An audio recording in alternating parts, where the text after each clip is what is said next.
Welcome to The Explainer. Today, we're digging into a deeply human and honestly kind of bizarre mystery. Have you ever noticed this incredibly strange quirk about human behavior? We all say we want peace, right? We crave stability, a quiet life, absolutely zero drama. But the moment life actually gets peaceful, something really weird happens. Instead of just enjoying it, we often completely destroy the exact stability we claim to want. So today, we're unpacking the architecture of familiar chaos to figure out exactly why we do this. So, why on earth do we sometimes actually crave the chaos? It's a paradox that makes literally zero logical sense. Think about it. When life finally settles down, why do we suddenly start overthinking? Why do we pick fights out of absolutely nowhere, sabotage great relationships, or just blow golden opportunities? It's almost like there's this invisible magnet pulling us right back into the storm the very second we reach safe harbor. All right, let's get right into it, because the core question we really need to ask is, why does peace feel so deeply uncomfortable? As we'll uncover in this explainer, the urge to sabotage your own calmness, it's not a personal failing. It's not some deep character flaw or a sign that you're just a destructive person. It is actually a hardwired biological adaptation of your nervous system. Your brain is doing exactly what it was trained to do, even if the end result is just making you miserable. Which brings us to section 1, the peace paradox. Look at this contrast here.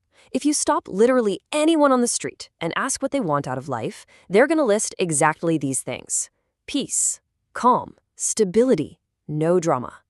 But pay attention to our actual gut-level reactions when we finally get those things.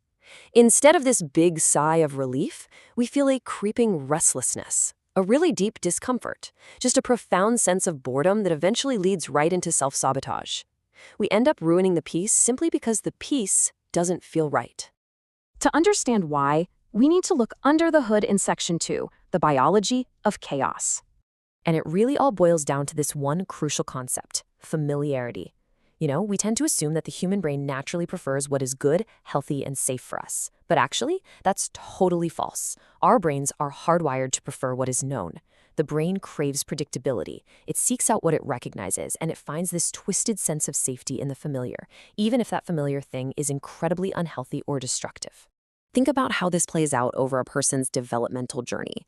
Step 1, you grow up in an environment of constant emotional instability, maybe lots of conflict and unpredictability.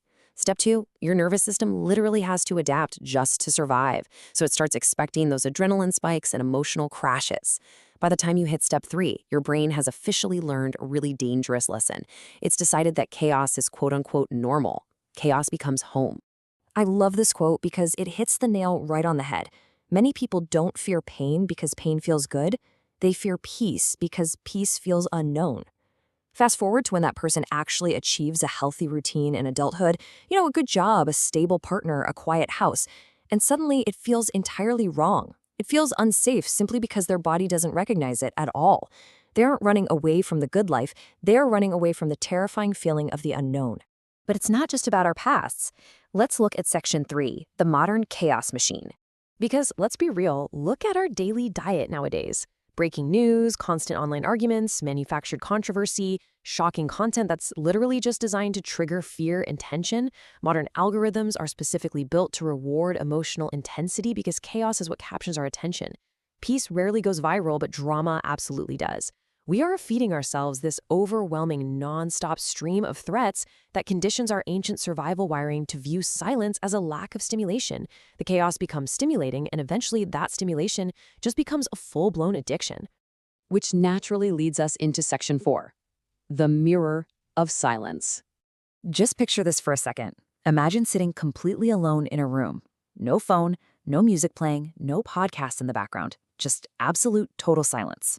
For a nervous system that's addicted to external chaos, stripping away all that noise feels unbearably vulnerable really fast. Actually, there's a famous psychology study that found many people would literally rather give themselves painful electric shocks than just sit alone in a quiet room with their own thoughts for 15 minutes. Crazy, right? That is how much we dread the quiet. We unconsciously run from peace because without all that noise and distraction, silence is essentially a giant mirror.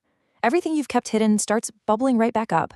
You are forced to actually face yourself. You have to confront unprocessed emotions, hidden wounds, past pain, maybe even regret.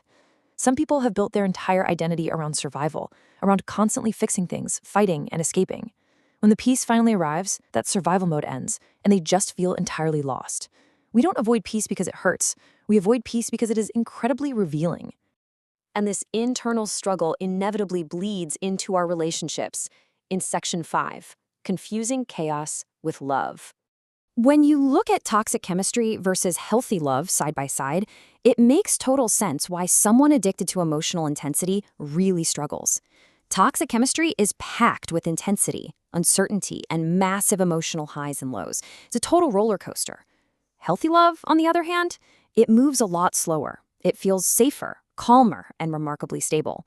For a nervous system that's hardwired for chaos, there is this magnetic attraction to the unavailable, dramatic partner, while safe, healthy love feels, well, completely unexciting. And that brings us to this tragic little truth. Calm can actually feel incredibly boring to a brain that's addicted to emotional chaos, because they're so used to the fast dopamine in those intense emotional spikes of a toxic dynamic. They completely mistake the peacefulness of a healthy partner for a total lack of passion. They end up confusing chaos with love, and they'll throw away genuinely wonderful relationships just to feel that familiar rush of anxiety.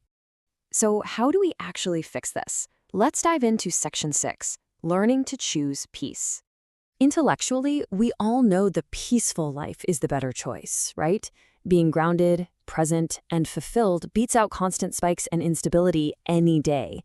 But getting there, it's not just a matter of changing your mind. True healing actually requires the incredibly terrifying work of teaching your physical nervous system something entirely new. You literally have to train your body that calm is safe, that silence is safe, and that stillness doesn't mean a threat is right around the corner. If you take nothing else away from this explainer today, remember this: peace is not boring. A dysregulated nervous system makes peace feel boring. Once you really understand this, the whole game changes. A healed mind doesn't experience peace as empty or lacking. Instead, a healed mind experiences peace as incredible freedom, absolute clarity, and true safety. So, I'm going to leave you with this thought. The next time you find yourself sitting in a quiet moment and you feel that familiar itch of restlessness creeping in, before you immediately grab your phone, before you start an argument out of nowhere, or before you manufacture some completely new problem in your head, just ask yourself, are you actually bored? Or has your nervous system simply forgotten what peace feels like? You know, the hardest thing for modern humans isn't surviving the chaos anymore. It's learning how to stop needing it. Thanks for hanging out with me for this explainer, and I hope this gives you a completely new lens to view your own quiet moments. See you next time.